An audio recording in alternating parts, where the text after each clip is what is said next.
ini.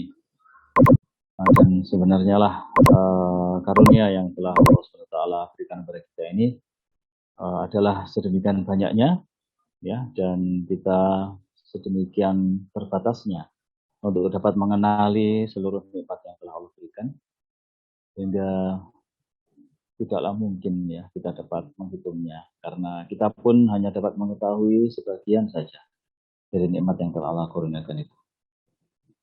Maka sudah selayaknya kita untuk selalu bersyukur kepada Allah di dalam setiap kesempatan, di dalam setiap waktu. Salawat serta salam semoga selalu bercurah kepada baginda Nabi SAW. Semoga kita termasuk umatnya yang dapat mengamalkan apa yang beliau ajarkan di dalam kehidupan kita.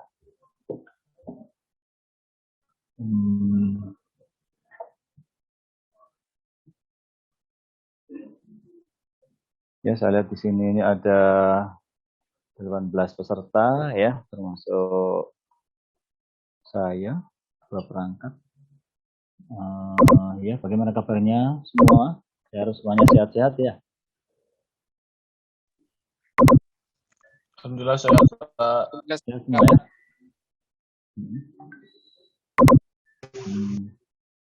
Ya, gimana kabarnya? Ricky Andrian, ya korek kabarnya Ricky rek. Di rumah apa di kampus ini?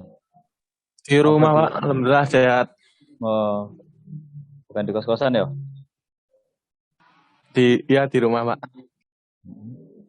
Sehat ya, alhamdulillah. Bagaimana Dwinanda? Sehat? Ahmad Muhyiddin Sobri, bagaimana? Semangat ya? Nah, ini ada suaranya. Rehan, ya korek. Sehat Pak, alhamdulillah. Oh ya, suaranya kedengaran semangat sekali, bagus.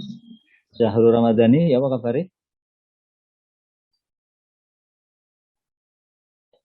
Ya, ini HP-nya on, tapi orangnya tidak jelas, ada suaranya Siswanto, ya apa kabar? Alhamdulillah sehat, Pak. Ahmad Fajar Asbiki, bagaimana kabarnya? Alhamdulillah sehat, Pak. Ada di rumah apa? Di kos-kosan ini? Di kos-kosan. Oh ya? Di kos-kosanmu ada banyak mahasiswa apa? Masih sepi kos-kosanmu? Banyak, Pak. Banyak ya? Ya. Ya, bagus. Muhammad Agung Hidayat, ya apa kabarnya Agung? Alhamdulillah. Baik ya, sehat ya. Oke, Pak. Sehat. Bagaimana kabarnya? Kuotanya masih aman? Masih Pak, aman. Aman ya semua ya. Rafli, Firman, Muhammad Fatihul Walid, Amri Azani, Arif Maulana Effendi, Bagus Rivaldi Putra, dan Ondang Ajul Falah, Taufan Adiguna, semuanya ya. Saya harapkan kalian semua dalam keadaan baik, dalam keadaan bersemangat, dimanapun kalian berada. Alhamdulillah, Pak. Ya, semoga tetap kita dapat belajar ya dengan situasi online yang masih terus memanjang. Kita berharap bahwa kita bisa lebih interaktif ya dengan kuliah offline pada semester ini, seperti yang sudah diumumkan oleh Bapak Rektor, sudah membuat surat rektor beliau ini tentang perkuliahan yang bersifat offline semester ini.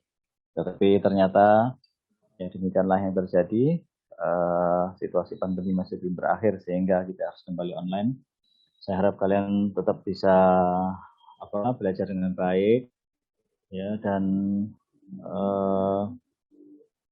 ya lebih fokus ya di dalam mengikuti pelajaran-pelajaran di dalam mengikuti materi di kelas ini ya, karena saya lihat dari beberapa hasil UAS ya terutama ini pada mata kuliah tertentu yang terkait dengan inti daripada analisa sistem tenaga ya, dan itu termasuk juga nantinya terpakai di transisi daya listrik ya. Ini ada analisa rangkaian AC yang akan banyak digunakan di sini. Nah itu saya lihat mahasiswa itu masih ada yang kurang memahami.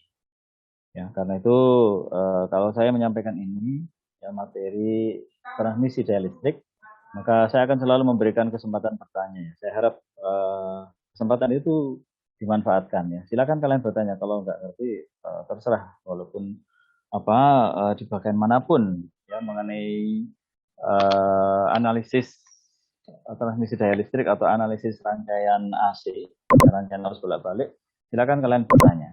Daripada saya menerangkan ya terus saya akan maju memberikan materi demi materi, tapi ternyata kalau kalian ternyata tidak bisa mengikuti, nah ini tentunya sangat disayangkan sekali. Karena itu saya akan mengubah sedikit ya dari materi saya. Jadi saya akan memberikan penilaian juga yaitu ketika saya mendampingi Anda. Jadi begini, saya akan mendampingi Anda. Bentar, saya akan rekam dulu nih. Oh, apa sebenarnya?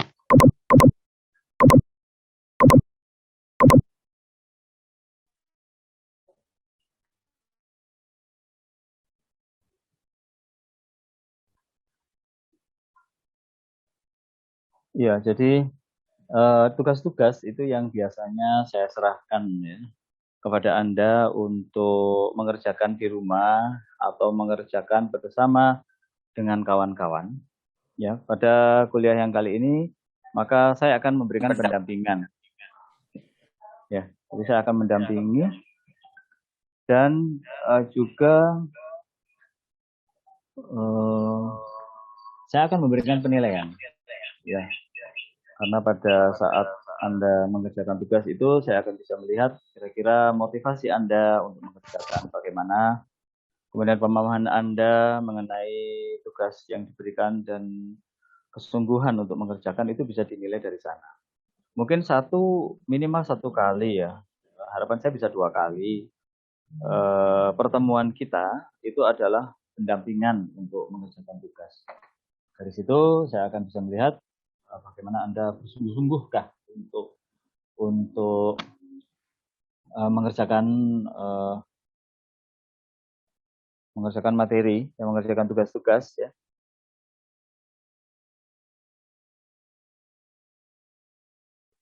Bentar.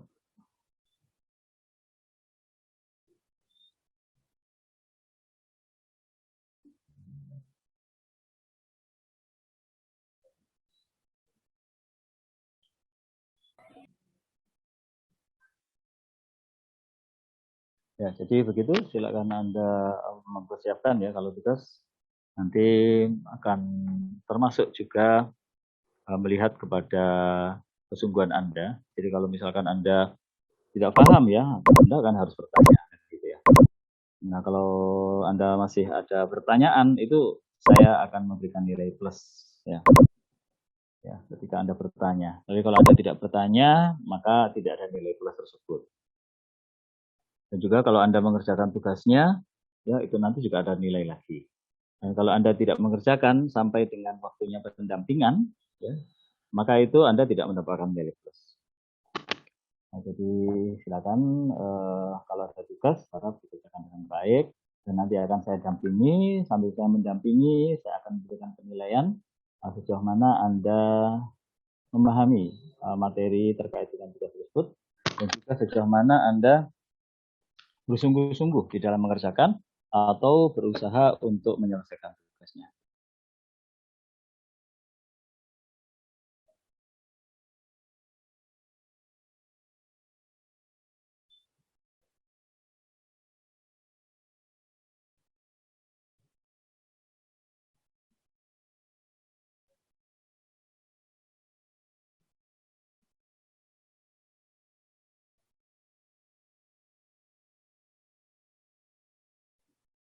Oke, jadi saya akan share screen.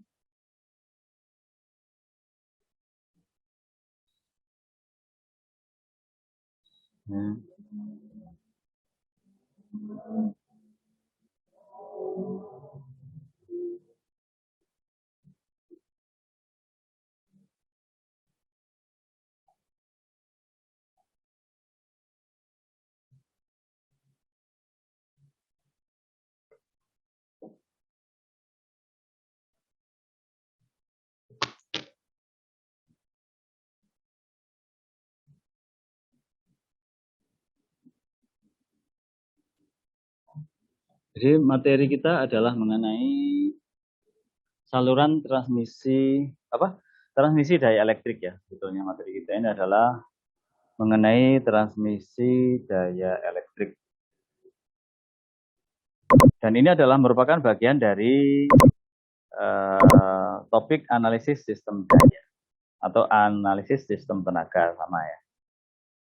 Nah, tetapi pada bagian ini kita akan lebih membahas mengenai transmisi dayanya, mengenai saluran transmisi daya elektriknya, mengenai bagian penting ya dari sistem daya yaitu yang menghubungkan dari generator, kemudian ini ya. Nah, ini antara lain contohnya transmisi daya listrik itu ya dari generator ya, kemudian dinaikkan tegangannya dengan menggunakan trafo step up supaya tegangannya jadi tinggi ya, dan lebih efisien ya di dalam menyalurkan energi. Karena tegangan yang tinggi itu berarti arus yang dialirkan itu juga menjadi lebih kecil, sehingga dengan arus transmisi yang lebih kecil maka rugi-rugi daya dalam perjalanan energi ini dapat diminimalkan ya. Dan sebaliknya kalau misalkan tegangannya itu kecil ya, tegangannya tidak dinaikkan ya, kalau tegangannya tidak dinaikkan maka tentunya arus yang mengalir menjadi besar karena daya yang dialirkan misalkan dayanya tertentu ya P sama dengan VI. Nah, P-nya tetap, nah kemudian kalau V-nya rendah ya, maka arusnya jadi gede. Tapi kalau I-nya V-nya dinaikkan ya, maka I-nya harusnya bisa kecil. Ya, jadi seperti itu. Kenapa kok harus ada step up transformer? Ya, ini adalah untuk menaikkan tegangan transmisi sehingga saluran transmisi ini disebut sebagai high voltage transmission line ya. Yaitu saluran transmisi tegangan tinggi.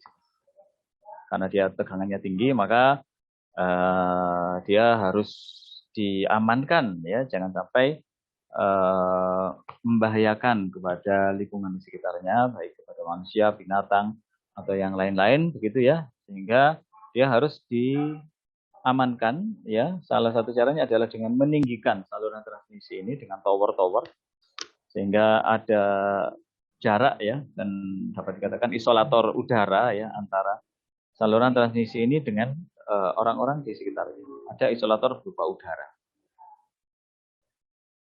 Kemudian dari saluran transmisi ini tentunya sebelum digunakan di konsumen, maka tegangan yang sangat tinggi itu ratusan kV ya, itu harus diturunkan di substation atau gardu induk di sini. Di sini ada trafo step down untuk menurunkan tegangan tinggi tadi ya, sehingga tegangan itu kemudian bisa digunakan oleh konsumen, tetapi masih harus diturunkan lagi kalau konsumen tegangan rendah ya. Nah, konsumen tegangan rendah akan menggunakan saluran tegangan rendah yang melalui step down transformer terlebih dahulu. Jadi di sini komponen konsumen tegangan rendah.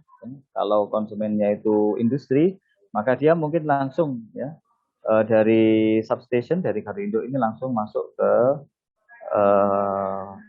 industri tersebut karena di dalam pabrik itu ya sudah ada trafo-trafo step down sendiri. Seperti di Unisma ini, ya di Unisma ini kita melanggan tegangan menengah 20 kV.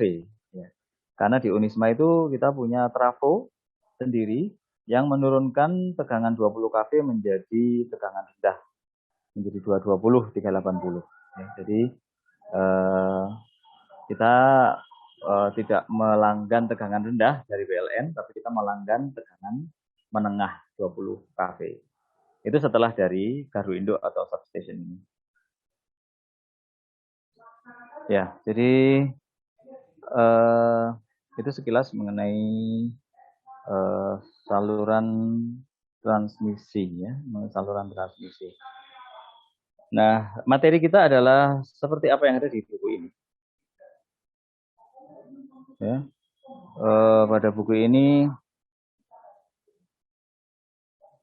yang dibahas pertama-tama adalah sistem tenaga listrik, ya, yang seperti ini.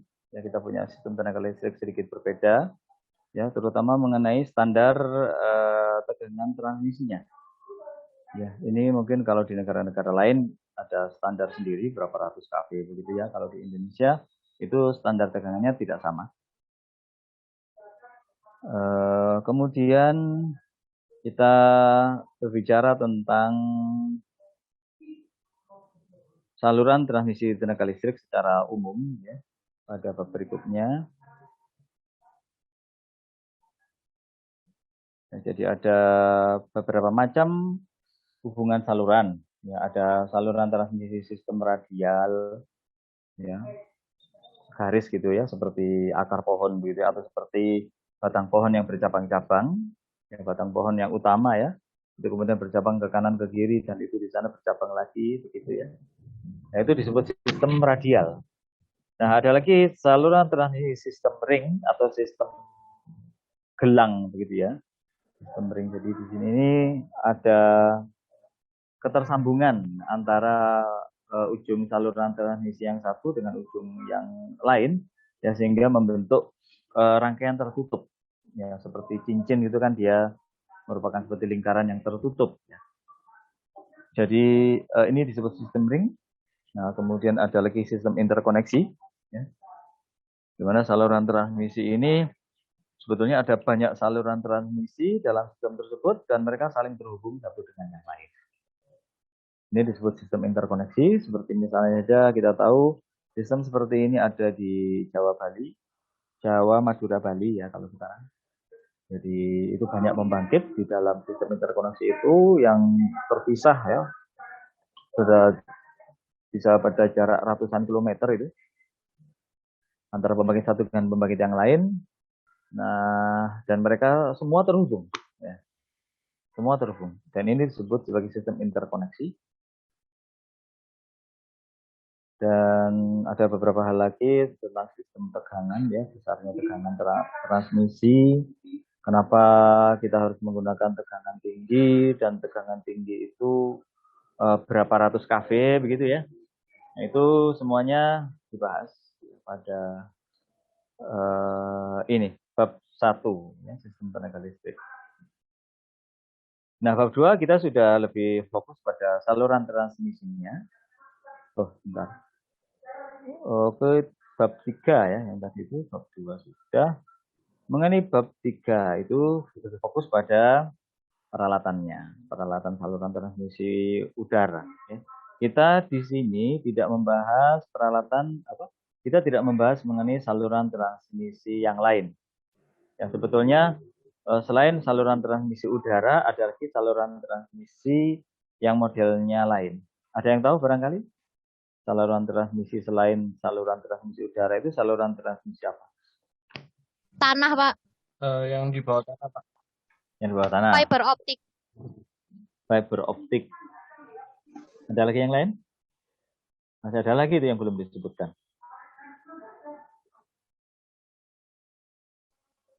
Kalau menghubungkan seperti tadi ya, Jawa, Madura, Bali. Itu saluran transmisinya pakai apa itu? Bawah laut, Pak. Bawah laut, ya. Itu juga merupakan salah satu saluran transmisi yang ada. Ya. Jadi tidak menggunakan udara karena dia bentangnya jauh sekali ya. Jadi mau masang tower di mana kan gitu ya, karena sudah antar pulau. Jadi kita menggunakan bawah laut. Ada lagi yang tadi sudah disebutkan bawah tanah. Jadi kalau misalkan di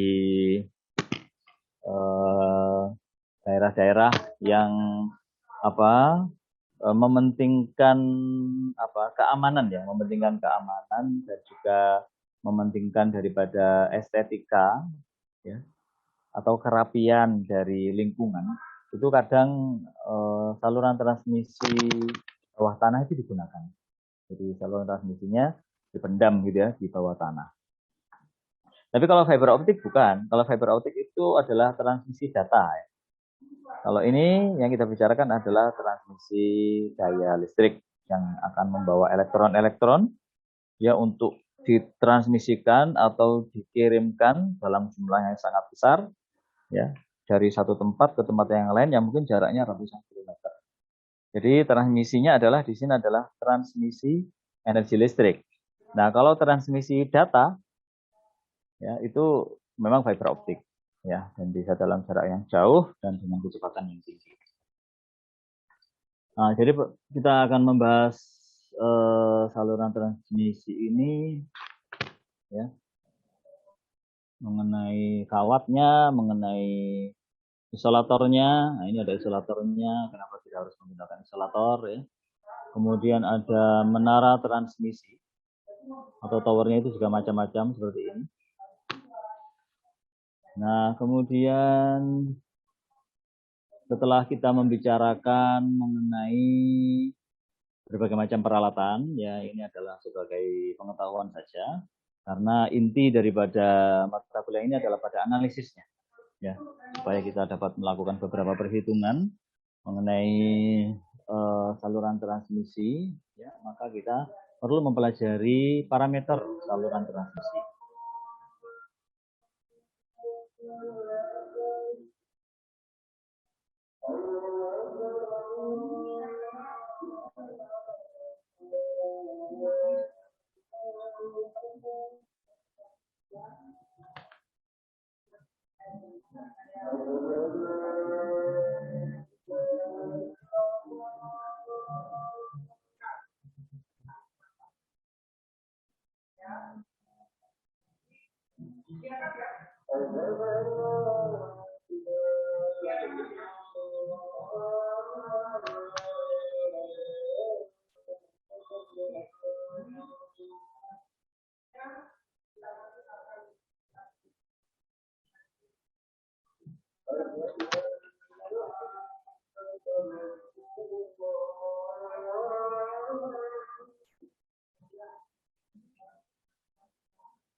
Recording in progress.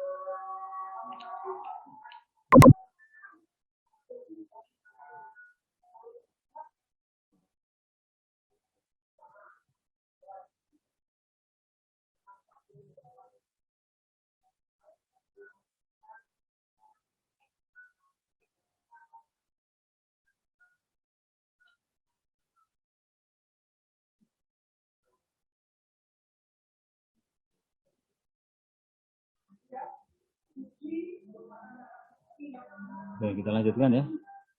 Jadi pada bab 4 ini ya, konstanta saluran transmisi itu kita membahas beberapa konstanta atau beberapa parameter saluran transmisi. Di antaranya yang paling sederhana adalah tahanan. Ya, tahanan saluran transmisi ini dikarenakan adanya apa tadi ya adanya istilahnya resistivitas ya, adanya resistivitas atau rho ini ya. tahanan jenis, ya, tahanan jenis material itu dinotasikan dengan rho, ya, atau ini adalah huruf Yunani ya, rho ini. Ini adalah tahanan jenis material, ya. Kemudian dipengaruhi juga oleh panjang dan luas penampang.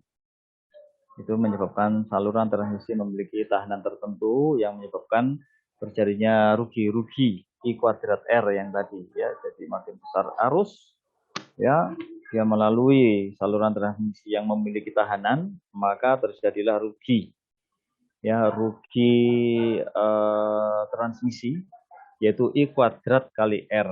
Ya. Jadi makin besar arusnya, maka rugi-ruginya itu adalah kuadrat daripada besar arus tersebut. Sehingga karena itulah, ya, kita berusaha supaya besarnya arus itu bisa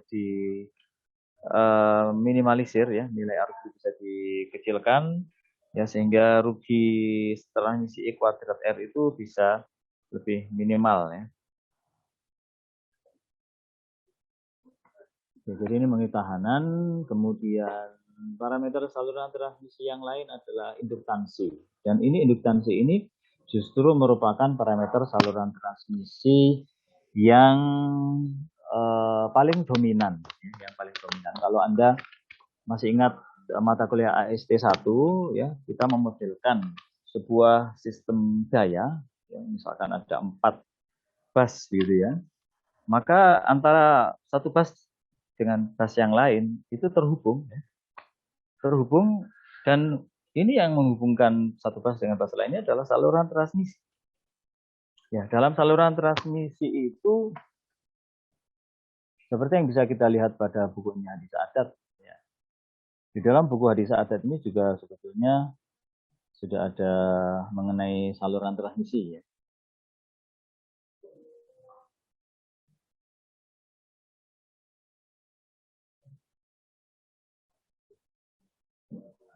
Dan buku ini sangat-sangat komprehensif, membahas semua bagian mengenai sistem daya, ya.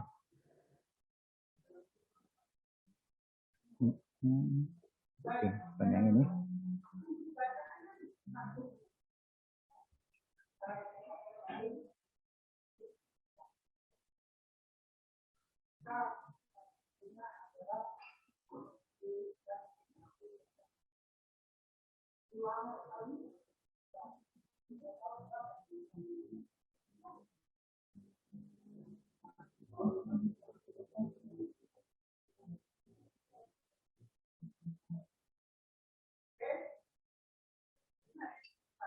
Ya, yang ini.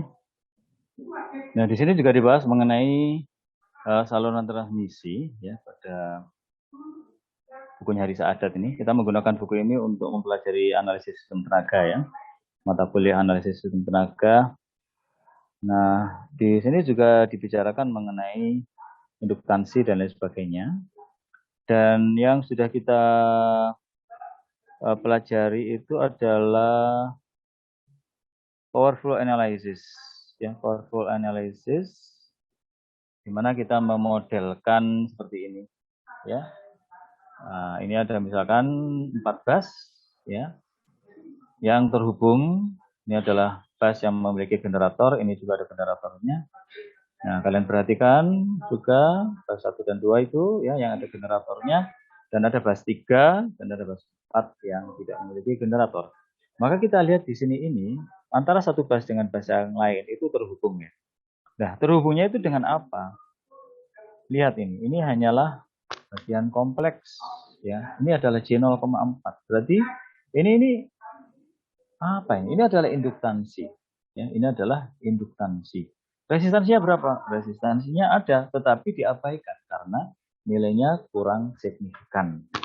Untuk memudahkan analisis, biasanya untuk analisis sistem seperti ini, untuk power flow analysis dan lain sebagainya, misalkan juga yang seperti dilakukan di software ETAP, ya, itu nilai resistansi diabaikan, ya, karena dibandingkan dengan nilai induktansi, maka resistansi itu pengaruhnya kecil, ya, pada hasil perhitungan.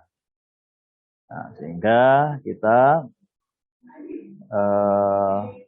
pada mata kuliah transmisi daya listrik, ya, ini akan lebih banyak membahas mengenai induktansi saluran transmisi. Nah, induktansi saluran transmisi itu ada beberapa macam, ya, tergantung pada kawatnya.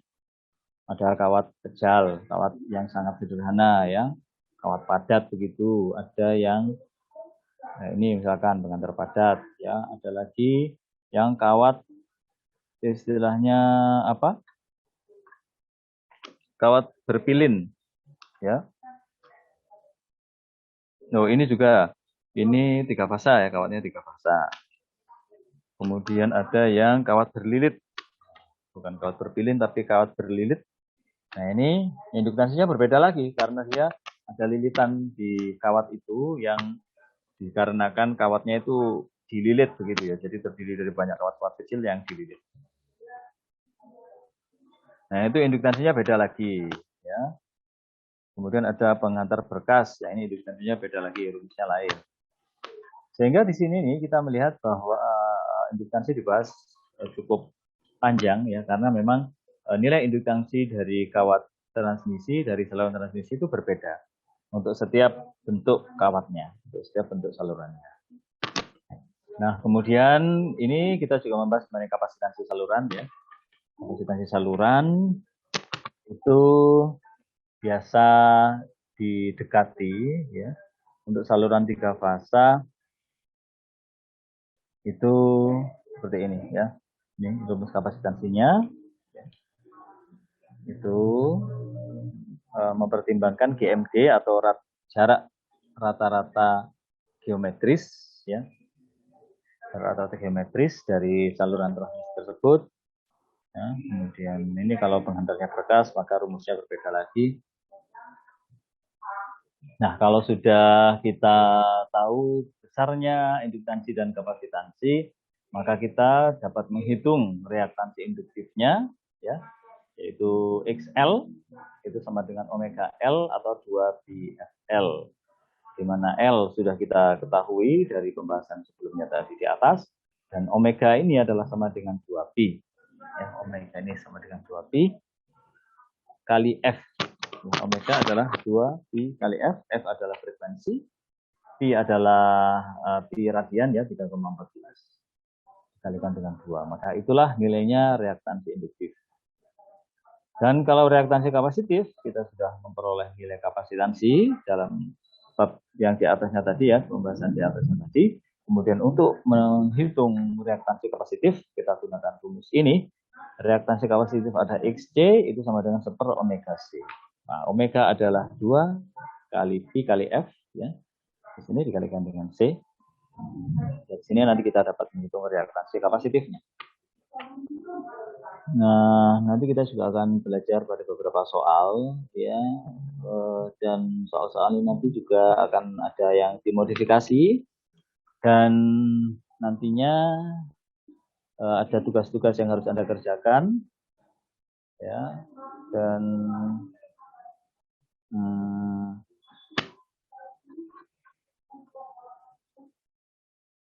beberapa tugas, ya, akan saya berikan. Kemudian di sini adalah salah satu analisis lagi yang penting yang akan keluar, ya, pada ujian, terutama di UAS, ya, maupun UTS juga mungkin, ya. Jadi penyaluran daya itu nanti dipengaruhi oleh jarak, ya, oleh jarak transmisinya. Ya, kalau salurannya pendek atau short lines, ya, maka kita memiliki rangkaian setara yang sederhana, di mana di sini hanya ada resistansi dan induktansi, dan kapasitansinya cukup kecil dan dapat diabaikan, ya, karena memang jarak penyalurannya pendek.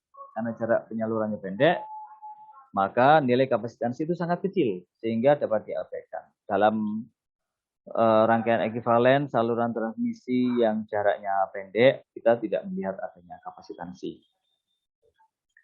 Ya, sehingga untuk analisis saluran transmisi seperti ini cukup sederhana, ya. Jadi Z-nya adalah atau impedansi transmisi adalah R plus JX, begitu ya, tidak ada XC, di sini ada hanyalah XL saja di sini. Oke, sehingga kita bisa menyatakan tegangan saluran transmisi, tegangan sisi kirim atau VS sama dengan tegangan sisi terima ditambah Z kali IR. Nah, itu kalau saluran transmisinya jarak pendeknya. Nah, kalau saluran transmisinya agak panjang, lalu bagaimana? Nah, itu rangkaian setaranya juga berbeda. Nah, rangkaian pengganti atau rangkaian setara untuk saluran transmisi dengan jarak menengah, ya ini kan jarak menengah ya. Dengan jarak menengah, maka rangkaian penggantinya adalah seperti ini. Kita lihat di sini kapasitansinya tidak diabaikan untuk saluran transmisi yang lebih panjang dari transmisi pendek tadi ya. Nah, jadi di sini dianggap ada kapasitansi, tetapi kapasitansi itu dianggap terbagi dua, yaitu separuh berada pada sisi kirim ya di sini dan separuh lagi berada pada sisi terima. Ini kita anggap bahwa kapasitansinya terbagi dua begitu saja. Terbagi dua sama besar ya, jadi Y per 2 di sini juga Y per 2. Nah, kalau saluran transmisi pendek tidak mengenal adanya kapasitansi, tetapi kalau saluran transmisi jarak menengah, maka ada kapasitansi yang diperhitungkan. Itu salah satu cara untuk menganalisis juga kapasitansi seperti itu ya. Atau Anda bisa menggunakan rangkaian setara yang lain, di mana kapasitansi dianggap tersentralisasi. Ya, kapasitansi dianggap terkumpul atau tersentralisasi di tengah-tengah saluran transmisi. Sementara impedansi saluran transmisi dianggap terbagi dua. Ya, dianggap terbagi dua, separuh di sisi kirim atau VS, separuh lagi di sisi terima yaitu GR ini. Nah, kedua-duanya nanti akan menghasilkan hasil yang sama, ya, keduanya ini akan memberikan hasil yang sama, ya tinggal prosesnya saja yang harus dikerjakan dengan berhati-hati, terutama karena terkait dengan analisis rangkaian AC, ya, di mana kita harus mempertimbangkan vektor atau fasor dan juga mempertimbangkan sudut, ya, mempertimbangkan macam-macam, ya, sehingga kita dapat menghitungnya dengan benar. Ya, jangan khawatir, saya akan memberikan beberapa pengulangan gitu ya pada bagian-bagian dasar mengenai analisis rangkaian AC, ya, supaya saya harap kalian bisa mengikuti dengan baik kuliah ini. Jadi saya mungkin akan mengulang beberapa dasar-dasar mengenai analisis rangkaian AC. Nah, dengan menggunakan rangkaian pengganti yang tersentralisasi kapasitansinya dan terdistribusi atau tersebar impedansi saluran transmisinya, ya, menjadi separuh di sisi kirim, separuh lagi di sisi terima, maka itu nanti akan mendapatkan hasil yang kurang lebih sama untuk tegangan transmisi VS ini.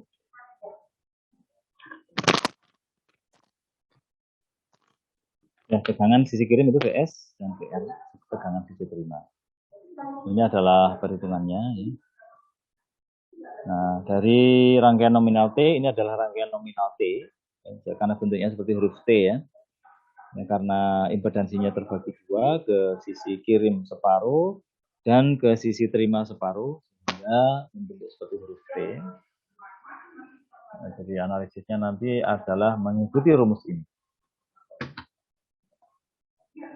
Nah, ada lagi saluran transmisi yang lebih panjang. Disebut sebagai saluran transmisi panjang memang. Ya, karena saking panjangnya, maka ini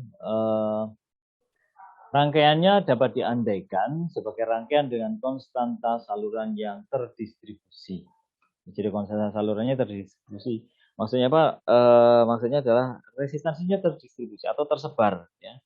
Tersebar pada seluruh panjang saluran seperti ini. Z ini Z1 dx, ya, Z1 dx. Ini adalah besarnya saluran transmisi dikalikan dengan jarak Z1 dx. Makin panjang jaraknya, maka Z1-nya ini juga akan makin besar. Kemudian di sini ini ada Vx plus dVx, ya, di tegangan transmisi ditambah dengan selisihnya plus dVx. Yang di sini adalah Y1 dx. Ya, jadi intinya itu adalah bahwa kita menghitung saluran transmisi panjang itu dengan menganggap bahwa setiap komponen-komponen saluran transmisi ini adalah bersifat terdistribusi, ya, bersifat terdistribusi. Jadi ada ini dx ini adalah bagian kecil dari x, gitu ya. Kemudian ini vx dan seterusnya, dan disinilah yang disebut sebagai saluran transmisi panjang. Nah, ini termasuk saluran transmisi panjang yang memang menjadikan seluruh komponen-komponen pada saluran transmisi ini harus diperhitungkan semuanya, ya, dengan menggunakan dengan menganggap bahwa konstanta saluran itu adalah terdistribusi. Ya, jadi ini adalah rumus-rumusnya, bagaimana kita memperoleh penurunan rumus-rumus tersebut sehingga kita akan mendapatkan ini.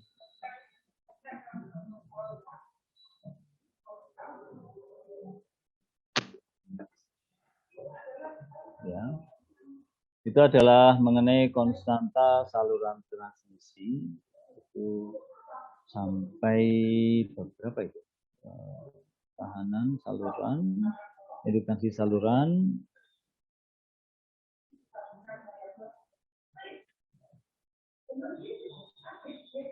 kapasitansi saluran,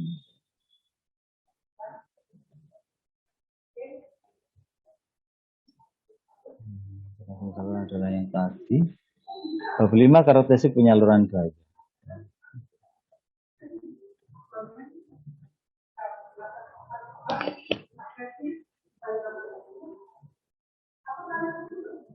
Oh, justru ini ya karakteristik penyaluran daya ya.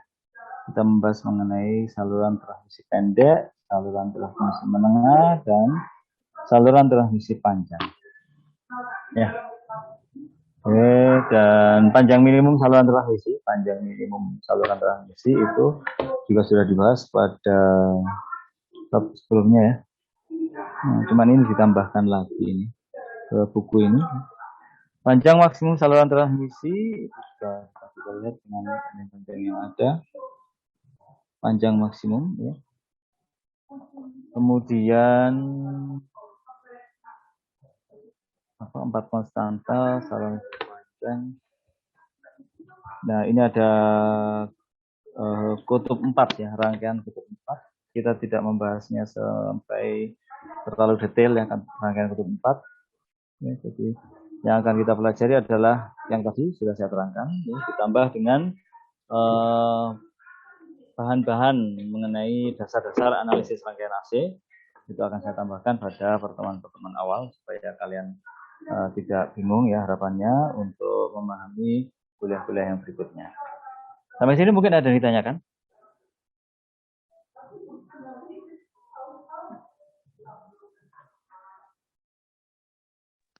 Saya mau bertanya, Pak. Silakan. Apakah ada transmisi daya listrik menggunakan arus DC, Pak ya? Oh ya, pertanyaan bagus. Menggunakan DC itu ada. Ya, saluran transmisi DC itu ada. Itu justru yang ditemukan pertama kali ya ketika perusahaan listrik milik Thomas Alva Edison ini mulai beroperasi ya. Nah, dia itu memiliki listrik itu DC. Jadi dia kirim dalam bentuk DC ya ke konsumen-konsumennya di Amerika waktu itu. Ini adalah perusahaan listrik pertama yang menjual listriknya secara komersial ke konsumen secara langsung. Jadi justru yang pertama kali ditemukan adalah DC. Tetapi DC yang ini nih bermasalah. Kenapa? Karena tegangan yang ditransmisikan itu, tegangan transmisinya rendah. Paling 200 volt, paling 300 volt, 500, nggak sampai ribuan volt. Kenapa kok rendah? Ya karena DC pada zaman itu masih belum ditemukan perangkat-perangkat untuk menaikkan tegangan DC. Sehingga terjadilah jatuh tegangan, ya. V drop sama dengan I atau arus saluran transmisi dikalikan dengan R-nya. Nah, berapa resistansinya saluran transmisi itu? Ya, memang kecil, tetapi kalau dikalikan dengan arus yang besar, misalkan konsumennya itu menggunakan beban-beban besar, motor-motor dan sebagainya, tentunya arus yang mengalir besar. Ketika arus yang mengalir besar, maka dikalikan dengan resistansi tadi I kali R, maka terjadilah V drop atau VD sama dengan I kali R yang nilainya besar. Ya, sehingga sampai di pelanggan, besarnya tegangan yang nyampe ke pelanggan itu terlalu kecil, gitu ya. Sehingga pelanggannya pada komplain itu sama Alfa Edison. Kenapa ini kami nggak bisa menyalakan lampu-lampu kami? Setelah diukur, loh ini tegangannya nyampe di pelanggan itu terlalu kecil karena drop yang terlalu besar. Nah, setelah Thomas Alva Edison dengan perusahaan listriknya itu kurang begitu berhasil, muncullah Tesla. Itu cerita itu ada di sini juga, ya. Ada di bukunya Hadi Sa'adad ini. Nah, muncullah Tesla itu dengan apa? Dengan generator AC. Wah, dia ini mungkin. Tesla memiliki listrik AC.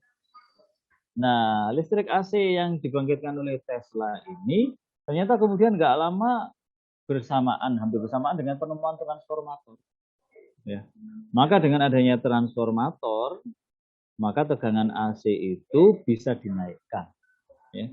Dinaikkan menjadi tegangan tinggi, tegangannya tinggi, tetapi arusnya menjadi lebih kecil. Sehingga itu tegangan yang terjadi dalam proses transmisi itu bisa diminimalkan. Nah, jadi kalau ditanyakan tadi kembali ke pertanyaannya apakah ada transmisi DC, itu sudah ada sejak zaman dulu. Kemudian pada zaman sekarang ini mulai transmisi DC itu mulai lagi digalakkan. Kenapa? Karena sebagian dari pembangkit-pembangkit yang ada itu berasal dari pembangkit energi terbarukan. Misalkan sel surya. Ya, sel surya itu atau solar cell itu kan membangkitkan listrik DC kan. Kemudian juga turbin angin, ya turbin angin. Nah, itu juga membangkitkan DC. Nah, jadi karena adanya berbagai macam sumber energi yang bentuknya itu adalah tegangan DC, maka sistem transmisi DC mulai menjadi alternatif. Ya, sebagian sudah diimplementasikan saluran transmisi DC. Nah, kalau kita ingin tahu ya kita lihat DC transmission line ini ya. Nah, ini ada di India, ada juga di Amerika. Ya. Mungkin kita lihat dulu secara umum. Nah, ini high voltage direct current bisa ya.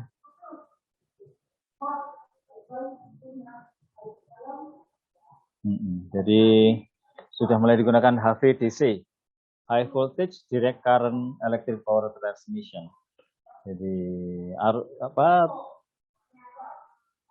transmisi daya listrik arus searah tegangan tinggi. Nah, itu sudah mulai digunakan ya, karena memang perkembangan pada teknologi elektronika daya sudah sedemikian maju ya, sehingga untuk menaik turunkan tegangan DC itu menjadi lebih mudah saat ini. Sehingga saluran transmisi DC itu mulai muncul lagi. Bagaimana? Sudah jelas ya? Ya, sudah jelas, Pak. Terima kasih. Ya, ini tapi masih ada yang dalam proses penelitian ya seperti ini. Stanford University dia melakukan penelitian ini direct current transmission line, saluran transmisi DC. Ya, cuman ini ya masih menjadi perdebatan ya. Gitu. Apakah efektif ini kita menggunakan saluran transmisi DC, sehingga di sini ini ada HVDC versus HVAC, high voltage AC transmission line. Apakah kita lebih efektif, lebih efisien untuk menggunakan saluran transmisi yang harus bolak-balik seperti yang konvensional yang ada sekarang, atau lebih baik kita menggunakan yang DC? Masih menjadi perdebatan ya, masing-masing memiliki kelebihan dan kekurangan. Silakan kalau ada pertanyaan lagi.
Ya, seperti biasanya juga Anda perlu memperhatikan mengenai penilaian ya. Penilaiannya nanti tentunya itu tugas ya, kemudian absensi, kemudian ada UTS, KUAS. Ini adalah 4 komponen penilaian kita. Jadi untuk tugas itu dapatnya adalah 10% ya. 10%. Itu secara secara standarnya ya. Kemudian absensi itu juga 10%. Kemudian UTS itu 30%. Dan UAS itu nanti adalah 50%. Ya, jadi dari 4 komponen ini 10 ditambah 10 ditambah 30 ditambah 50 ini total adalah 100%. Ya, ini akan mempengaruhi ya nilai akhir Anda. Jadi harap belajar dengan sungguh-sungguh dan nantinya pada tugas ini ya saya juga akan melakukan penilaian ya, karena disitulah saya melihat kemampuan kalian secara langsung ya, bukan hanya melihat kepada apa yang kalian tulis, tapi melihat kepada Anda sendiri ya ketika sedang mengerjakan tugas ya. Saya akan melihat bagaimana Anda mengerjakannya. Kamera harus on semua gitu ya. Nah, nanti akan saya lihat bagaimana proses Anda mengerjakan. Dan ini saya akan melihat kepada dasar-dasarnya. Nah, kepada dasar-dasarnya terutama tentang analisis rangkaian AC, memahami komponen-komponen kelistrikan, resistansi, hukum ohm dan lain sebagainya, ya itu kan sangat dasar ya. Nah, disitulah saya akan melihat apakah Anda ini memahami dasar-dasarnya.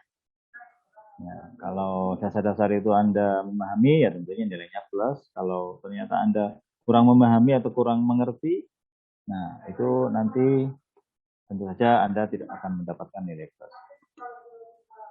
Jadi di sini pada saat tugas itu ada pendampingan dan penilaian tentang dasar-dasar. Penilaian dalam aspek dasar-dasar analisis ya. Rangkaian AC. Nah, penilaian ini ya dilakukan ketika pendampingan ya. Jadi saya ngerti sendiri bagaimana Anda memahami atau kurang memahami pada dasar-dasar tersebut ya, dan disitulah juga termasuk kepada komponen penilaian yang persentasenya bagi saya itu adalah tinggi. Ya, jadi UTS maupun UAS ini standarnya memang sekian, ya, tetapi saya tidak bisa memastikan bahwa yang Anda kerjakan, yang Anda foto pada lembar jawaban, ya, apakah itu memang pekerjaan Anda? Saya tidak bisa memastikan karena saya tidak melihat prosesnya, ya kan?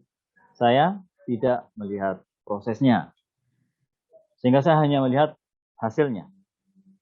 Nah, hasil ini seringkali saya lihat mirip, ya, seringkali saya melihat hasilnya mirip antara pekerjaan si A dengan si B, dan miripnya itu cukup dekat gitu ya. Kenapa? Karena kesalahannya itu sama. Ya. Caranya dia memahami itu rupanya enggak sempurna, sehingga dia melakukan satu kesalahan, dan kesalahan ini tercopy oleh kawan-kawan yang juga menirukan daripada pekerjaan dia. Ya, tentunya saya tidak bisa membedakan siapa yang mengerjakan paling awal dan siapa yang hanya mencontoh kepada kawan. Itu saya tidak bisa membedakan. Ya, sehingga saya akan melihat proses. Saya ingin melihat pada proses, ya, dan saya harap ini juga akan memacu Anda untuk lebih belajar dengan sungguh-sungguh, ya, untuk dapat menunjukkan bahwa Anda benar-benar paham, ya, di dalam mengerjakan tugas-tugas, terutama yang terkait dengan dasar-dasar. Walaupun nantinya tugas-tugas itu nantinya adalah terkait dengan materi-materi yang lanjut, ya, materi-materi yang lanjut, tetapi dasar-dasar analisis rangkaian AC ini akan selalu digunakan. Dan disitulah saya akan melihat, ya, apakah Anda paham atau tidak. Disitulah saya akan mengukur, ya, kemampuan Anda, ya, dan pemahaman Anda untuk dapat memperoleh nilai juga. Nah, jadi harap ini diperhatikan, ya. Dan untuk materinya terutama kita akan menggunakan buku yang tadi, ya, itu dari Pak Heri Purnomo. Kemudian mungkin kita juga akan menggunakan simulator mungkin, ya, atau kita menggunakan alat bantu, ya, untuk menghitung bilangan kompleks, ya. Jadi alat bantunya untuk menghitung bilangan kompleks, ya, atau fasor, menghitung fasor.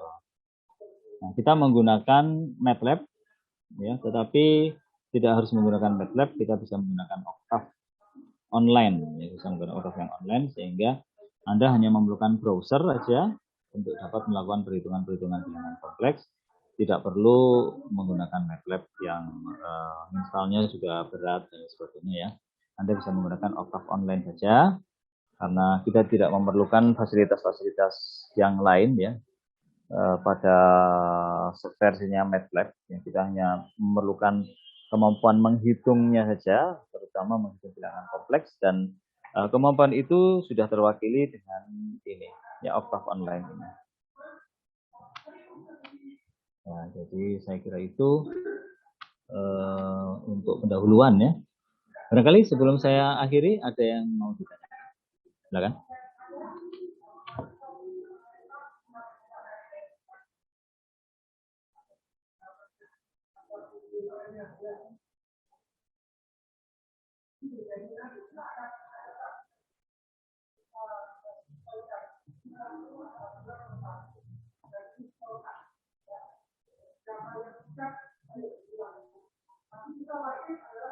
Oke, jadi kalau tidak ada yang ditanyakan, saya rasa kuliah kita akan saya akhiri, ya. Ini untuk kuliah awal, ya. Saya kira Anda perlu mendapatkan materi ringkas saja, ya, sampai sekian, sampai di sini, dan kita akan ketemu lagi pada hari Selasa yang akan datang.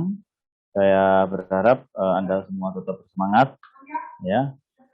Semuanya akan tetap bersemangat, semua tetap sehat, ya. Terima kasih atas perhatiannya, dan saya ingatkan kepada Anda untuk tidak lupa mengisi absen. Jangan sampai lupa mengisi absen. Dan tolong membiasakan diri dengan mengisi absen menggunakan data yang benar. Ya, menggunakan data yang benar. Jangan sampai keliru karena saya pernah mungkin semester yang baru berlalu ya, atau semester sebelumnya. Nah, itu Anda mengisikan, salah satu mahasiswa mengisikan nomor HP pada form absensi itu bukan nomor HP yang digunakan saat itu. Ya.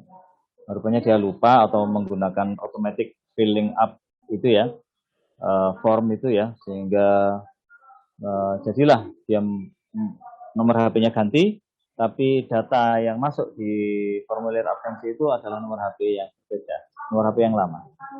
Sehingga dia mengirimkan jawaban dari UAS-nya itu menggunakan nomor HP yang baru. Nah, saya tidak bisa melacaknya karena saya melacak pekerjaan Anda ya, itu berdasarkan nomor HP yang terekam pada Google Form yang Anda isi. Ya, di situ Anda mencantumkan nomor HP dan dari nomor itulah saya melacak.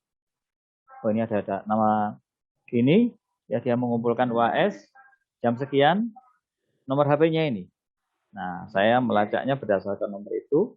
Saya pakai WA untuk melacak seperti apa jawaban UAS ataupun UTS-nya. Ya, jadi perhatikan bahwa nomor HP benar-benar informasi penting yang tidak boleh keliru di dalam mengisi di absensi Anda.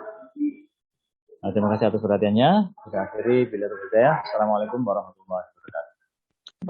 Waalaikumsalam warahmatullahi